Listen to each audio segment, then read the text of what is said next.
The Peter Schiff Show. Another day, another all-time record high for all three of the major U.S. stock market indices, the Dow, the S&P, and the NASDAQ, all making new and closing at new highs. The dollar, on the other hand, going the other way. The dollar is surrendering some of the gains that it, I think, achieved based on some of the optimism surrounding the tax cuts. The dollar index, I think, at one point a couple days ago was north of 94, about 94.30. We're now a full point below that. Dollar barely hanging on to a 93 handle. Gold up for the second day in a row. You know, at one point today near the highs, gold was up about 18, 19 bucks over the 2 days because it was up about 9 yesterday and about that much this morning. But we couldn't hold on to all those gains. I think gold only finished up 3 or 4 bucks, still about a $12 move up in the price of gold in the first 2 days of this week. I mentioned this on my podcast over the weekend. I saw that divergence on Friday with gold going lower and closing higher and the dollar going higher and closing lower. I said they both indicated a likely change of trend or short-term trend. And so far it looks like that observation was right on the money, because thus far that's exactly what has been happening. You know, gold stocks didn't react very much, though, to the gain in gold. Gold stocks were up a little bit yesterday, but they were down about the same amount today. So really a push for gold stocks in the face of this $12 move up in the price of gold, although gold is still hanging out below 1,300, and the renewed weakness in the dollar. And again, I think part of the renewed weakness in the dollar has to do with the idea that maybe all these tax cuts aren't going to pass, that this Republican plan or the Trump plan that was outlined some days ago, that it's going to have a hard time getting through Congress. But of course, even if it does get through Congress, and even if it's enacted, it is not going to deliver the economic growth that is being advertised. But, you know, if you go back to the origins of all the Republican talk about tax reform, they actually wanted to do reform. I mean, all the reform is out the window now. All we have is tax cuts masquerading as reform. But the initial concept that the Republicans had was to try to move towards a consumption-based tax system. Now, they tried to do that through the back door with the BAT, the Border Adjusted Tax, because they wanted to pretend that was a tax on business as opposed to a tax on consumers, which is what it really was. But the BAT wasn't going to work, and I went over a lot of reasons why it wasn't going to work on this podcast. What they should have talked about was a national sales tax or a national value-added tax. That would have been a lot more effective than the BAT. But, of course, the public would have understood that was a tax on them, that wasn't a tax on business, that was a tax on consumers. Now, of course, the border-adjusted tax was also a tax on consumers. It just was a roundabout way of doing it because the tax fell on businesses who would then pass it on to consumers, but most consumers don't connect those very obvious dots. But the minute that whole thing fell apart, the minute we no longer had the consumption component, that part of tax reform, there was no more tax reform, because by taxing consumption, that was going to allow taxes on income and production to go down. That was going to allow cuts in the corporate tax, and in fact even cuts in the personal income tax, because what the government was getting based on the consumption tax, they could give up based on the production tax or the income tax, and that was going to be a more efficient tax system. Because there is an economic truism that you get more of what you subsidize and less of what you tax. Well, if you tax production and work, the more you tax it, the less of it you're going to get. You don't want to get less production and work if you want economic growth. You want more of that. So you want to reduce the taxes on work and production. And what we have too much of is consumption. That's what we have to have less of. We need more savings and investment. And to finance that, we need less consumption. So if we tax consumption and tax production and work less, we would have more economic growth. We would, bend the incentive curves. So that was going to generate growth. But the growth aspects are gone if we don't have that switch, if we don't move from taxing income to taxing consumption. And now also, of course, the idea is to give tax relief without blowing up the deficit. Well, you can't do that unless you're going to find tax increases to offset the tax cuts, unless you're willing to cut government spending, which of course is what they should be doing. But nobody wants to cut government spending. It's amazing that you have these politicians that want to give a tax cut to everyone, but don't want to give a spending reduction to anyone. They don't want to take away anybody's benefits. They don't want to tell one person who's getting a government check that they're not going to get that check. Or they don't want to tell one person who's getting a government check that they're going to get a check, but it's going to be for a smaller amount. Well, if you're not cutting anyone's benefits, how are you going to cut everyone's taxes? It's impossible unless you're going to make the deficit much bigger. But now you have the Republicans saying we want to cut taxes, but we don't want to increase the deficit. Well, that's impossible if you're not going to have the consumption tax, or you're not going to have big cuts in government spending. In fact, one of the big problems with what the Republicans have in fact proposed is that there's no doubt that there are major tax cuts for the rich in this plan. And there are large tax cuts for the working poor. So if you have a job and you don't earn much money, but you pay income taxes, you're going to pay less. If you earn a lot of money, you're also going to pay less. Well, what does that mean? Well, that means a lot of people in the middle are going to have to pay more. And they're going to pay more. Some people in the middle are going to pay less, but a lot of people are going to pay more. I mean, we don't even know how much more because they haven't even set the brackets. But if you're going to give tax cuts to the rich and the poor, and you're not going to have a massive deficit, then you got to give tax hikes to the middle class, which is the opposite of what the Republicans are promising, which is tax relief for the middle class.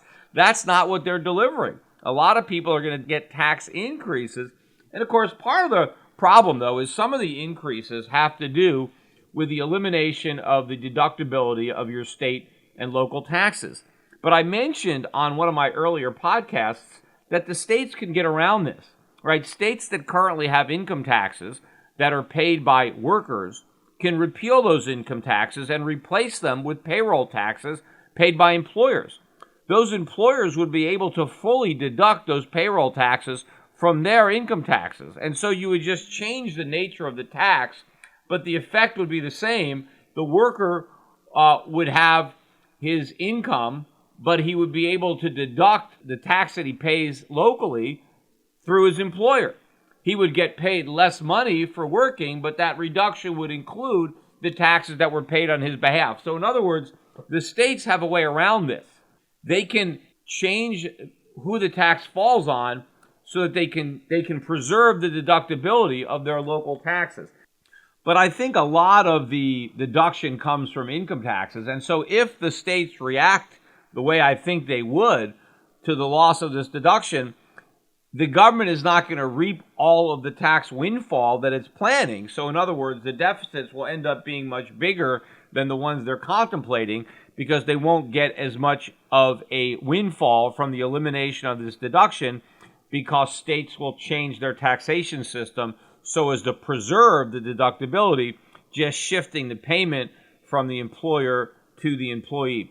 But at the end of the day, it doesn't even look like this is going to pass because now you have a lot of senators or representatives that don't want to sign on to a tax cut that raises taxes on any of their constituents. I mean, they don't want anybody having higher taxes. They want everybody to get a tax cut. Well, how are you going to do that? How are you going to cut everybody's income taxes and not cut spending on anything without having a huge increase in the deficit, which of course is what's going to happen. Now you can try to assume that some of that increase isn't there because of dynamic scoring. You can assume that your tax cuts are going to lead to economic growth.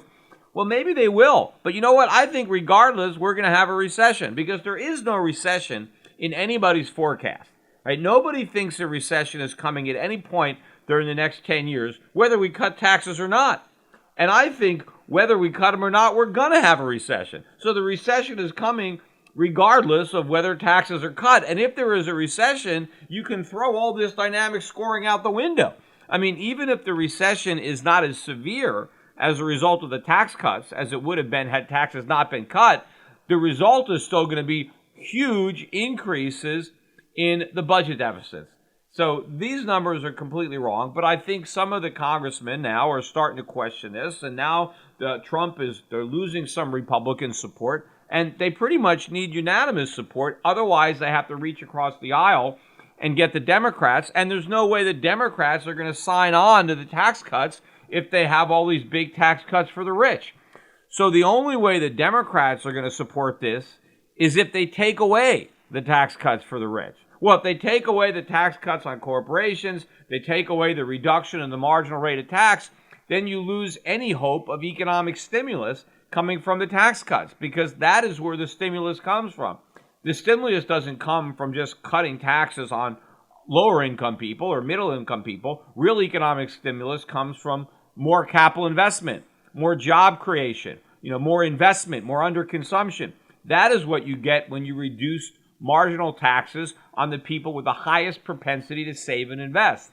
The Keynesians have it backwards because they think stimulus comes from consumption. It doesn't. Consumption doesn't stimulate anything. Consumption without production just leads to higher prices, which is what is going to happen. We are going to get more inflation. In fact, looking at what's happening with commodities, you can see across the board how commodities are strengthening. Oil is starting to build some support above $50 a barrel. We're up about $51 a barrel. Other commodities are moving up. Commodity-sensitive stocks are moving up. Emerging markets that benefit from rising commodity prices, they're moving up. So the whole world, they're calling it reflation, right? On Wall Street, they kind of bland it reflation as if somehow putting a re instead of inflation is better than if you say inflation. But what reflation really is inflation. They're trying to make something bad sound like something good, right? We all know inflation is bad, but reflation, well, that sounds pretty good, right? We're reflating something that deflated. But what they really are talking about is inflation. It is an inflation trade. It is not a reflation trade. And inflation is not good for the U.S. economy. It's not going to be good for workers. And it's ultimately not going to be good for the stock market because it's going to lead to higher real interest rates and it's going to diminish corporate earnings. But of course, as bad as inflation is for the stock market, it is going to be much worse for the bond market. I mean, that's where the biggest losses are going to be. It's going to be on holders of U.S. bonds. Oh, by the way, I wanted to remember to mention that we are doing tomorrow the webinar, the quarterly webinar that I do for managed account customers at Euro Pacific Capital. And so if you are a client of ours and you do have a managed account or a wrap account, or even maybe if you're interested in one of these accounts but you don't quite have one yet, make sure and participate in that webinar. I do 2 of them. I forget the exact times. I think one is in the afternoon tomorrow and one is in the evening. So you've got no excuse. If you're at work, you can participate in the evening webinar, and if you're not at work, if you're retired, you can listen to the morning one, or you can do both. They're both going to be live. None of them are scripted, and none of them are recorded. So if you don't listen live, you can't listen. And I do take questions at the end of each webinar. So I would suggest everybody contact your Euro Pacific Capital broker tomorrow morning and get the exact instructions and the time so that you can participate in the quarterly webinar. We've had 7 really good quarters beginning the first quarter of 2015, but I believe that this is just the tip of the iceberg when it comes to what's coming. I think this is a small down payment on the gains that are going to compound as the air comes out of what I believe is the mother of all U.S. dollar bubbles. And I want to make sure that people understand the what's at stake here and the gravity of the returns that I believe are coming. And also, a lot of people are moving into the U.S. stock market, and people are not very cognizant of the risks. I mean, people are very quick to forget history, to forget how quickly the stock market can be cut in half, and a lot of that complacency is because the last 2 times the market was cut in half, the Fed was able to prop it back up. Well, as I said in my last podcast, I don't think they're going to make it a hat trick. Right? I don't think they're going to do 3 in a row. It's not third time's a charm. It's 3 strikes, you're out. So I want to make sure that people who are investing in the U.S. stock market realize that they're playing with fire and that there's much better risk-reward dynamics going on internationally. That's where the value is. Getting out of the dollar, getting into commodities, getting into emerging markets. There is tremendous upside potential in the strategies that we have relative to the downside risk. The opposite is true in the U.S. You've really got limited upside potential in real terms, and you've got massive downside risk. Yet that's what the public is signing up for. People, are bending over in backwards or tripping over each other to funnel money into the U.S. stock market. And in general, they're doing it the worst possible way. They're not even trying to find the value in the market. They're simply buying the index funds. They're buying the most overpriced stocks in the most overpriced market in the most overpriced currencies. So people are setting themselves up for a major fall, and they really have no idea. So make sure and tune in to my webinar. Also, these fires that are now blazing in California, mostly in Northern California, but also in Orange County, too. In Anaheim, there's a fire, but most of it is in Napa Valley, Sonoma. But, at 1,500 or more homes or businesses, hotels, restaurants just burned to the ground. Look at some of these photos. It's apocalyptic. These houses burned down. The only thing that's left in some cases are the chimneys, but everything around them is ashes. And, obviously you have to feel very sorry for the people who lived in those homes because everything is lost. Hopefully, they were evacuated, they got their photos out or some, pictures or paintings or whatever their cherished possessions were that they really didn't want to lose. But obviously, there's only so much you can fit in your car, and you're trying to get out of the way of these fires. And, these houses are completely gone and everything that is inside them is gone. So not to minimize the personal loss, but just to talk about it again from an economic perspective, this is more bad news for the U.S. economy. Look at all these hurricanes that hit this year. Now we got these fires. There are huge costs here. And even if all these houses are insured, well, the insurance companies are going to take the hit. Where's the money going to come from? And then the insurance companies have to raise their rates because now they have to replenish all the capital that they just lost paying out claims. These are major negatives for an economy that is already weak.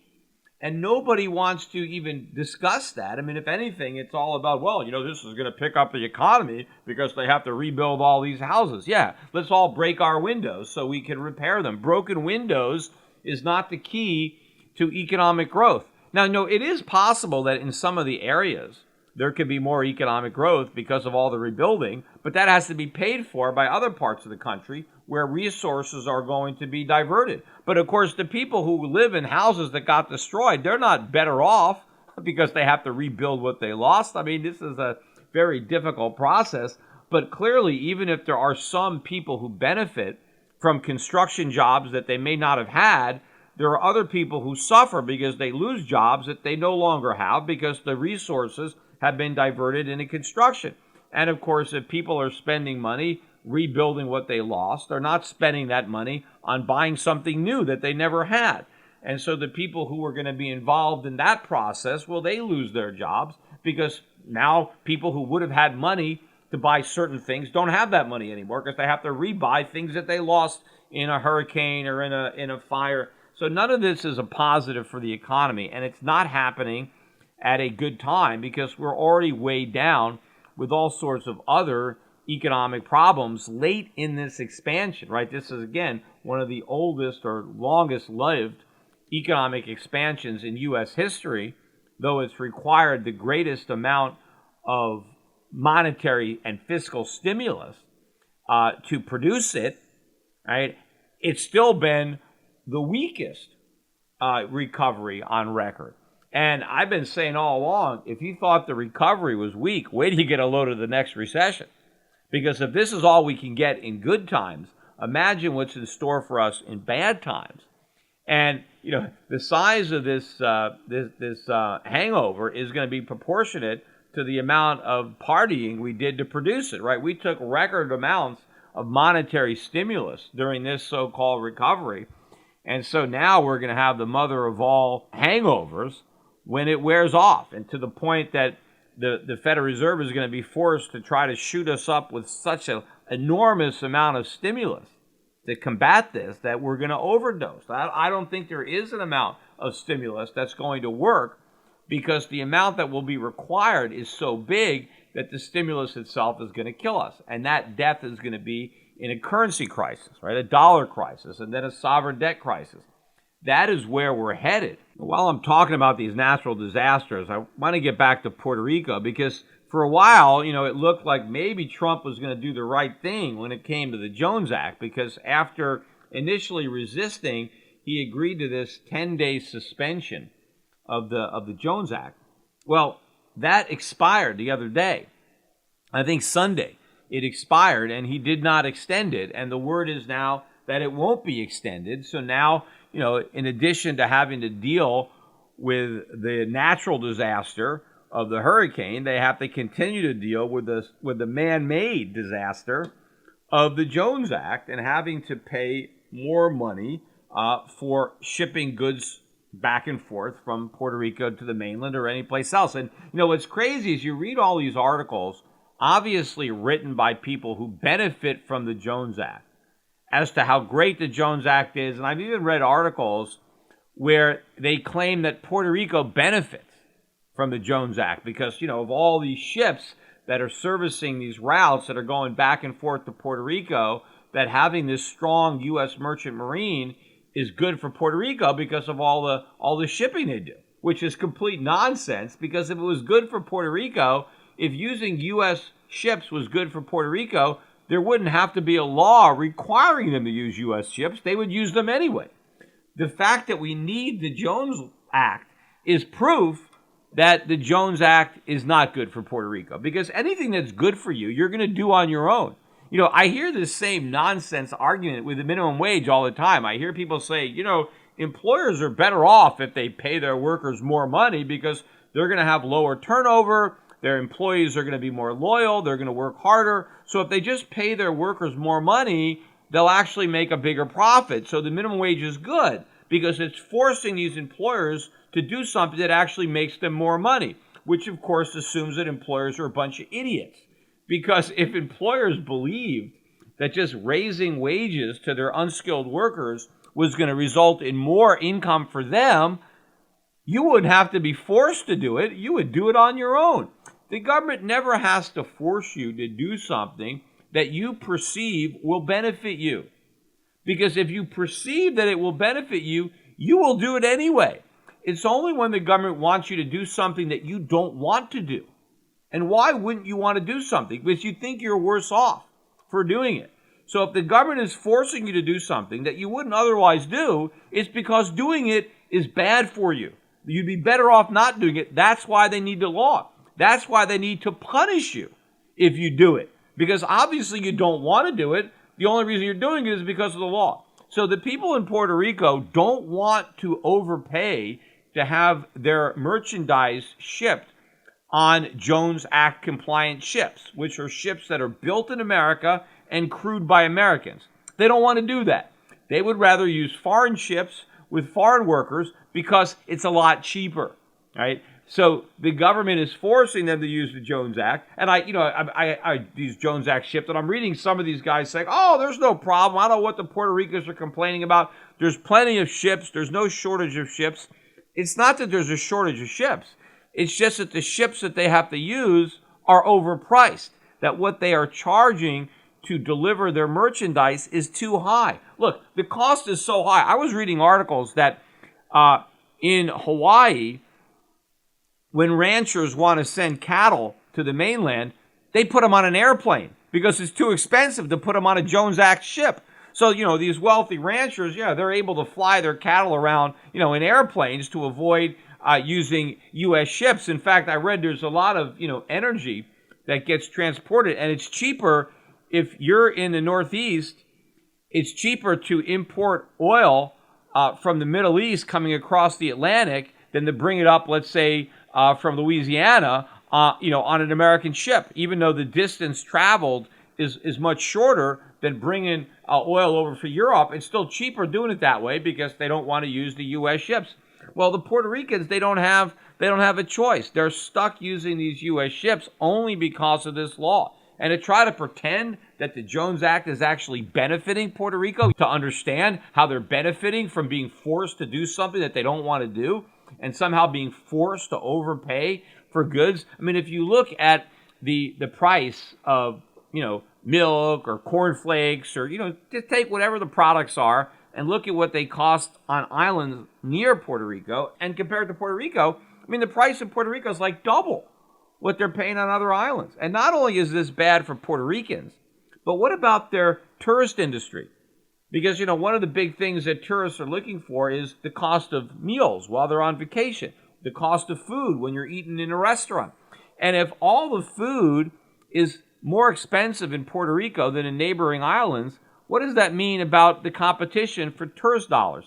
More tourists who are looking for a bargain vacation are not going to go to Puerto Rico. They're going to go to another island that can import products without having to use Jones Act compliant ships. So even though you would think a lot of Americans would want a vacation in Puerto Rico because they don't need a passport, their cell phone works, you have all these other advantages, it's not, on price, Puerto Rico can't compete in large part because of the Jones Act. Now, another part of that is the U.S. minimum wage, but that's another issue. But the Jones Act alone is an important reason why Puerto Rico is not nearly as competitive as it should be. Puerto Rico should be making a lot more money off of tourism, and the main reason it's not is because of that Jones Act. So not only is it hurting the standard of living of the typical resident of Puerto Rico, but it's hurting business. It's hurting the incomes of people who might otherwise earn more money by having a greater number of tourists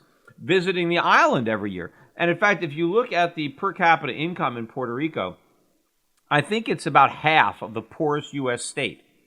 Yet despite that, their cost of living is higher than any U.S. state. And so the people earn less, but they have to spend more on basic goods because of the Jones Act. So it was hurting Puerto Rico long before the hurricane came. It's just hurting them now because now you're adding insult to injury because they have to deal with both the Jones Act and they got to deal with the hurricane. And especially since there's so much rebuilding that now needs to be done, obviously there's a lot more stuff that needs to be shipped into the island. And obviously, why would you want to artificially raise the shipping costs? The one argument that does make some sense is when people say, well, we need to maintain the merchant marine because it's a national security issue. We need to make sure that we have this vibrant fleet because, if we're ever at war, you never know. I mean, we can't rely on foreign ships and there could be blockades or maybe they're our enemy and how are you going to use those? And there is some sympathy for that argument. In fact, that was the argument that was made 100 years ago when they passed it. And of course, obviously, the Navy was far more important back then. I mean, we didn't even have the Air Force. We didn't have intercontinental ballistic missiles. We didn't have nuclear missiles. I mean, the Navy was your main defense. And so I could see the argument for having this strong civilian merchant marine that, could be there in peacetime, but could be called into action in wartime. And so that was the purpose of this. But to the extent that that is the case, if you really want to make an argument that we need to subsidize the American shipping industry just so we have it in case there's a war, then let's do it under the Defense Department budget. The Defense Department should pay the cost. So in other words, these ships should be required to ship merchandise based on globally competitive rates.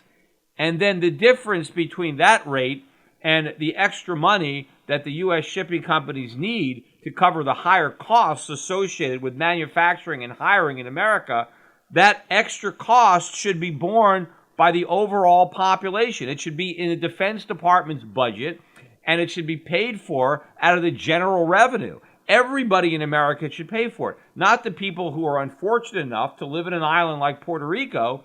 They shouldn't have to be paying for our national defense, or the people in Hawaii or the people in Alaska. I mean, everybody supposedly is going to benefit from a stronger Navy and a stronger national defense. So everybody should pay for it, not just the people who are being denied the ability to use foreign ships. And of course, a lot of merchandise that is brought to the United States is brought on foreign ships, right? The Jones Act doesn't say that a Japanese or a Chinese ship can't take goods from Japan or China and transport them to America. They can do that. They just can't take goods from one U.S. port to another U.S. port.